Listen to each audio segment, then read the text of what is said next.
ಇಲ್ಲಿ ಯಾವುದೇ ಮುಚ್ಚುಮರೆ ಇಲ್ಲ, ಯಾರನ್ನೂ ಮೆಚ್ಚಿಸುವ ಪ್ರಶ್ನೆ ಇಲ್ಲವೇ ಇಲ್ಲ. ನೇರ ಪ್ರಶ್ನೆ, ನೇರ ಉತ್ತರ. ಇದು ಜನಮನ.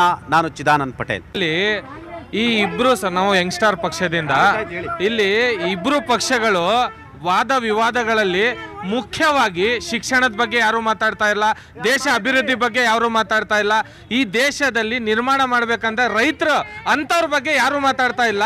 ವಾದ ವಿವಾದಗಳಲ್ಲಿ ಅವ್ರು ಅಲ್ಲಾಹ್ ಅಕ್ಬರ್ ಅಂತ ಕೊಂದ್ರು, ಇವರು ಜೈ ಶ್ರೀರಾಮ್ ಅಂತ ಕೊಂದ್ರು, ಇದೇ ಸಮಸ್ಯೆಗಳು ಮಾಡ್ಕೊಂಡಿದ್ಬಿಟ್ರೆ 2.5 ವರ್ಷಗಳ ಆಡಳಿತದಲ್ಲಿ ಫೇಲ್ ಆಗಿದ್ದಾರೆ, ಅಸಫಲರಾಗಿದ್ದಾರೆ. ಈ ಎಲ್ಲ ಸಕ್ಕರೆ ಕಾರ್ಖಾನೆಗಳು ಇವ್ರದೇ ಇರೋದು.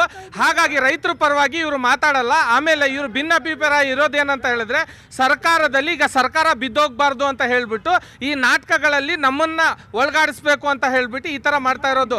ಆಮೇಲೆ ಇವರಲ್ಲಿ 2.5 ವರ್ಷದಿಂದ ಮಾಡಿರೋ ಗ್ಯಾರಂಟಿ ಸ್ಕೀಮಿಂದ 5,000